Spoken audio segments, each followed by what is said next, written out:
At the appointed hour, we'll call the Municipal Airport Authority to order. Agendas are out, and we'll start with agenda item number 1, approve the minutes of the June 11th and June 25th meeting. Anyone have any corrections or additions?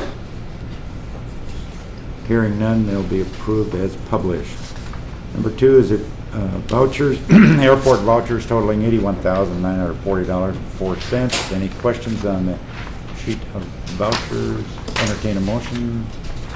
I'll approve a motion for the Approval. vouchers. Second.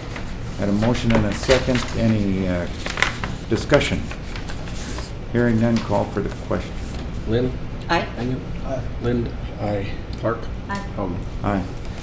Individual vouchers, again, A through H on the first page, flipping over through L. Entertain a motion if there's no discussion on those for all of those in one motion. I'll approve a motion to pay all of those. Second. Okay, I have a motion and a second. Again, any discussion? Hearing none, call for the question. 3. Lynn? Aye. Anya? Lind? Aye. Clark? Aye. Houghton. Aye. Number 4 is receive a change order, number 1, from Interstate Improvements for deduct. Want to cover that? Mr. Klein's not here, Mr. Scraper is, but I think it's pretty self-explanatory. That was in your packet. There's a deduct for some change in quantity and associated cost reduction because of the quantities. So there's a deduct of $10,784.90. That amount is reflected in the final payment that you approved in the previous agenda item. Okay, need a motion then? Right. So moved. Okay. Second. Have a motion and a second. Any other discussion on that? Okay, call for that question too. All in favor signify by saying aye. Aye. And opposed, same sign. Approved. That's in the right direction, a reduction there. Yeah. That's Yeah, I awesome. I like redux. Could we put the comment in a different place? Yeah, I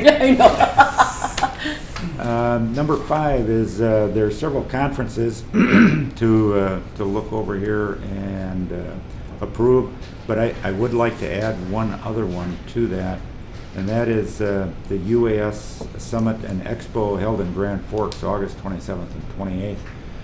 It's right in our backyard. UAS is certainly a big deal with the state as well as on our own facility. So I'd like to add that and ask for a motion to approve attendance by various people in those. Motion. Second. Okay, we have a motion and a second. Any discussion on any of these? Chief, I see you have, it's a firefighter conference, you have some going to that? Yeah, our training officers and other programs can be there. Okay. Other conferences, Sean, do you want to expound on any of them? The NAFTZ's National Association of Foreign Trade Zones, that is where the grantee. You have to have somebody continuing education credits to attend that. Allegiant Annual Conference, they bring all the airport directors into the principal's office, so we head to that. AAA National Airports Conference, the Russell Hoyt Conference in San Antonio is the second largest conference that AAA hosts. So all the chapter presidents and boards will be attending that. And you are chapter or a district? Hopefully, if What we do you- approve it Saturday, Well, Friday, yeah. but Saturday, yeah. Okay. In Be the Evansville, president. Indiana. I'll be down there for that, for the Great Lakes chapter, so. Okay. All right. All those in favor of attendance at those, please signify by saying aye. Aye. And opposed, same sign, motion carries. Okay, storm inlet.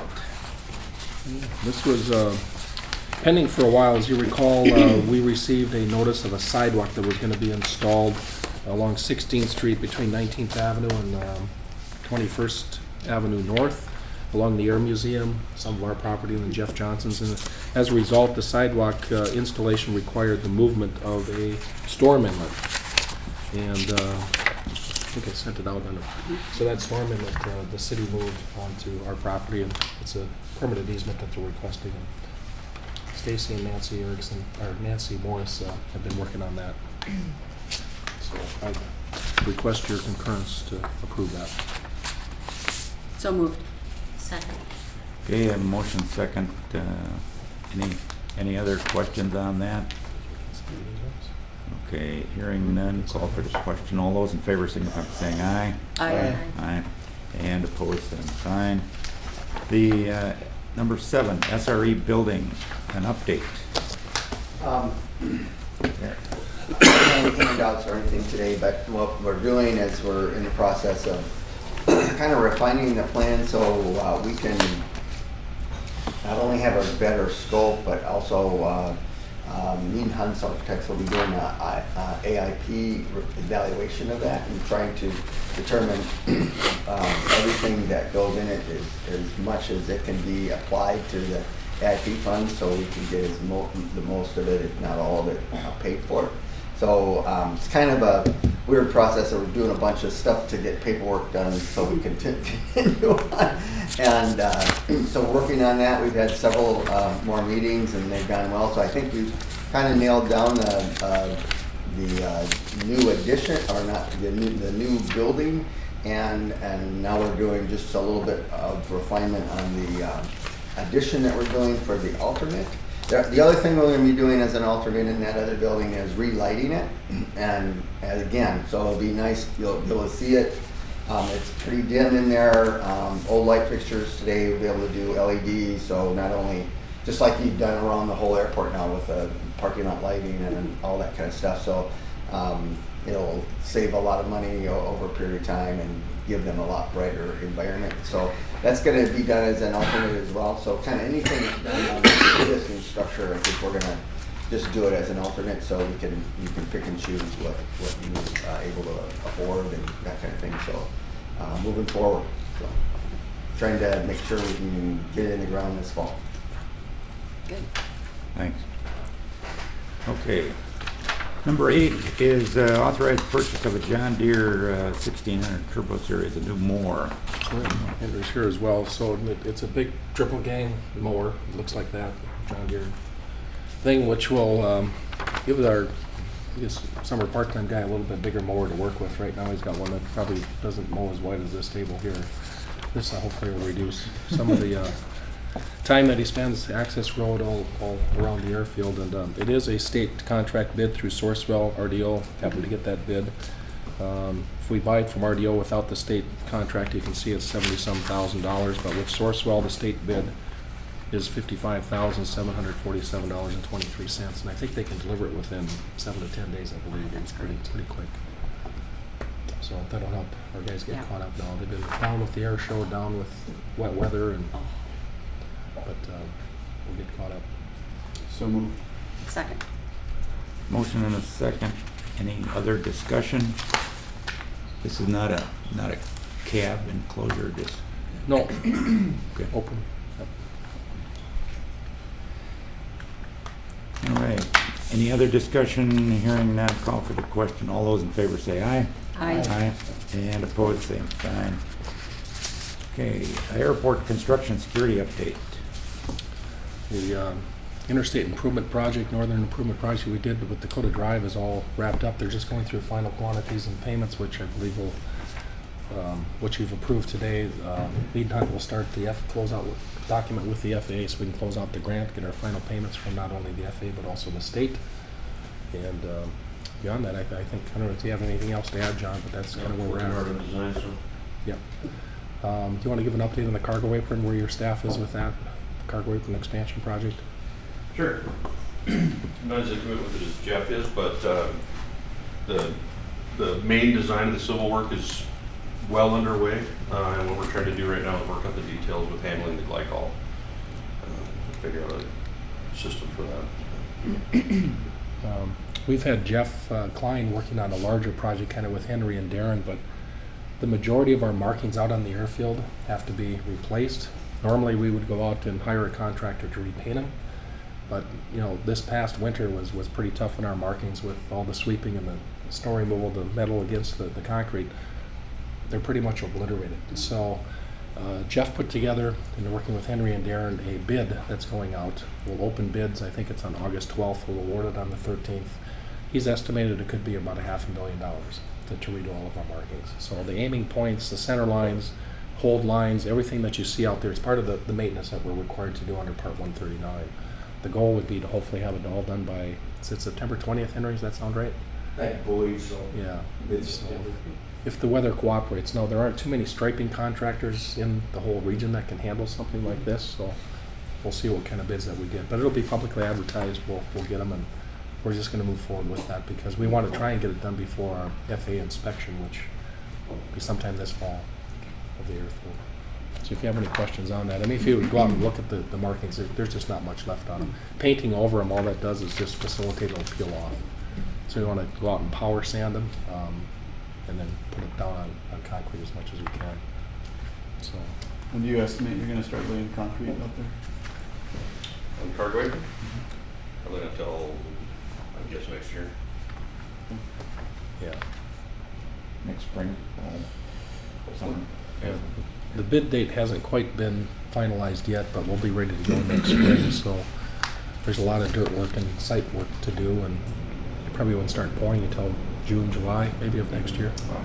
But they would all be done by October. I mean, it's, in the scheme of things, it's a pretty easy project. It's just a big square, and they get them pavers going. It doesn't take too long. They put down a lane, skip, put down another lane, and it goes fairly quick.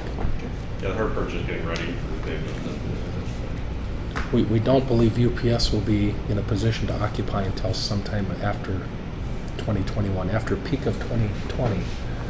My guess is it'll be first quarter of 2021 before they'll be in a position to occupy their facility. So we're on track with them. Greg Erickson from UPS is in town today. I'm meeting with him after this meeting here. And we're also working on some de-icing things as well, not only for some temporary solutions on trying to capture as much glycol as we can this coming snow season for where UPS is down in the South General Aviation area, but also working on a permanent solution for the cargo apron and others, and then what to do with the fluid once we capture it. And Mead and Hunt has a gentleman that we retained, Dean Maricos, that's been working with UPS and them to come up with that solution as part of this cargo apron expansion project.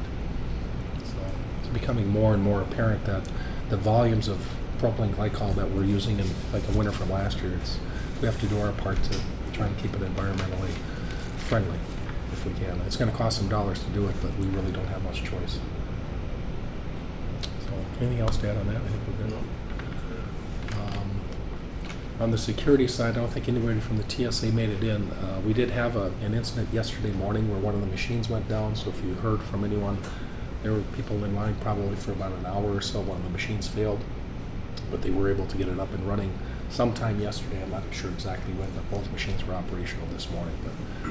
But the airlines did a pretty good job of waiting for passengers. I think there was half a dozen people that may have missed their flight, but they did a pretty good job of holding on to their flights as long as they could to accommodate that. It was a mess up here yesterday morning. So I don't think I have anything else on security that I'm aware of. We did, for the board's enlightenment, went to the pre-construction conference this week for the Army National Guard new facility. That was Monday, I believe it was. I was there for a little bit of it, but that's getting ready to go. And also, I received an invite. You should have also, board members, from Adjutant General Dorman's office for the groundbreaking ceremony on the 14th. Yeah. Okay. And, I just got it yesterday in the mail, so I'm guessing you'll get one. Yeah. If not, we'll get the invitation out to you because you're all invited. So we can do that. Yeah. Got two other introductions to make. If you guys are ready, so we have a new air traffic control tower manager. Chad Beauchesne is here. He took over full-time, permanent position from Meg Flattergraph, who moved on to Minneapolis facilities, and we have a new tech ops gentleman as well. Randy Covio, I'm here on a 6-month detail as the SSC manager. We'll see where it goes from there. So they take care of the radar and all the facilities out on the airfield. So Chris Menz has been, is it promoted? Has that been a good way to put it? He's been promoted to the next level, so he would be in charge of the whole region. Which is how many states? North Dakota, Minnesota, parts of Upper Michigan. It's a pretty vast area. And he's doing that from Fargo, but so Correct, far. he's keeping it on here. So Chad, you came down from Grand Forks, so happy to have you here, so thanks. Meg was one of my flight students when I was a flight instructor. Oh, really? Wow. Couple other just minor details. So there's two congressmen that did move forward a bill in the House to eliminate the federal cap on the passenger facility charge. Congressman Massey and I forget who else put forth that bill. Massey's being a Republican. So we'll see where that goes. I don't think it has much of a chance in the Senate if it ever gets there, but there is a lot of effort underway right now to try and eliminate the cap on the passenger facility charge. We're at $4.50 now across the country, and we're trying to increase that to something greater. So I'll keep you tuned on that. So you know, on July 16th, Frontier announced 3 flights per week to Phoenix Sky Harbor. Tuesday, Thursday, Sunday service that starts November 14th. And we'll probably go out through sometime in the spring of maybe through March, April, we're not quite sure yet. And then they will reinstate the Denver service at some point. So they suspend Denver and then pick up Phoenix Sky Harbor. And at 11 o'clock today, American's going to announce Phoenix service as well. So we got Fort Lauderdale, Colorado Springs, Fargo, and Cincinnati. They're going to be adding Phoenix service. It'll be a seasonal service starting December 18th, and I believe it goes through early April. It'll be with an Airbus A319. 6:22 p.m. departure time from Fargo, arriving Phoenix at 10:35 p.m. And it's a 1:30 p.m. departure time out of Phoenix, arriving Fargo 5:26. But it's with mainline, so this process started in September of 2017 with a visit by Dale Morris from American Airlines Government Affairs. We set him up with the EDC, the Chamber, and Convention Bureau, and from that meeting, there was a big effort from the business community to put forth letters of support, and it took until just last week for them to finally decide to do it. Frontier may have prompted them to do it, but nonetheless, they do it. The neat thing about Phoenix is there's so many connections beyond Phoenix, and that'll be part of the press release with some maps and other things. So once you get on American through Phoenix, that's a big hub for them as well. So that's going to work out well. So it's seasonal for now. We'll see. Hopefully it's successful. They've had good luck down in Sioux Falls, and hopefully our market will be stronger. So keep that under wraps until 11, but there it is.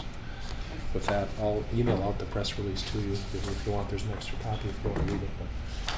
But I think that's all I've got. Okay, let's see. I've got just a couple of other things here. One is Air Show was this last weekend, and obviously it impacted most everyone on this field and in this room. So I want to. I know we send out a letter to all of our tenants and asking them for their patience and the disruption in their lives as we do this. But I'd like to send a thank you to them for the same thing, for their cooperation and patience. And then Sean, Darren, Henry's crew was out there. I don't know how many hours, but They're still out there. day and night. Yeah, and we didn't have any real incidents. Well, one stuck vehicle, but that, the weather didn't help with what they did. But we got between the Jet Center and the workers here, it was a pile of work. I wish we would have had a larger turnout, but it is what it is. It was a great show. It was a safe show. Yeah, I think also recognize Chief Bush, the hours that he put in with our local emergency responders, the coordination that they did, the daily schedules they put forth together, the performers that came here, all of the civilian performers that came in were really impressed with how it was set up, so kudos to you. A lot of the performers come over, they want to know before they take off exactly where the rapid response vehicle is. Mm-hmm. Is anything blocking the fire truck over from where I'm setting up? They pay attention to that because with a couple of them, if something happens and they flip over, I mean, they're in so tight that they suffocate. So they're telling the guys how to flip the airplane over, what to do, and So there's a lot more attention on this at air shows, I would say, over the past 6, 7 years, and even more so over the last 3 or 4 years in terms of performer safety. So Chief Bush. And it does happen at Mankato. They had one of our performers here, Kent Peach, was taxiing behind a C-130 that was at idle, and they decided to push it up, and it literally blew his airplane up in the air, upside down, and broke a spar and several struts. Had to redo the wing. And when he was here, he was pretending he was a Hollywood actor. He had big sunglasses on, and he took the sunglasses off, and then I saw why, because he had a big knob here and a black eye. And, but you know, he was here, did a performance, a couple each day. And one of the, I think the last item I've got is we have Stacy prepared a letter for the mayor asking or telling him we're considering the proposal, but we need more time. So we'll just advise him that we're going to need more time to discuss that. So on the latest update. So anything else? Okay. Meeting's adjourned.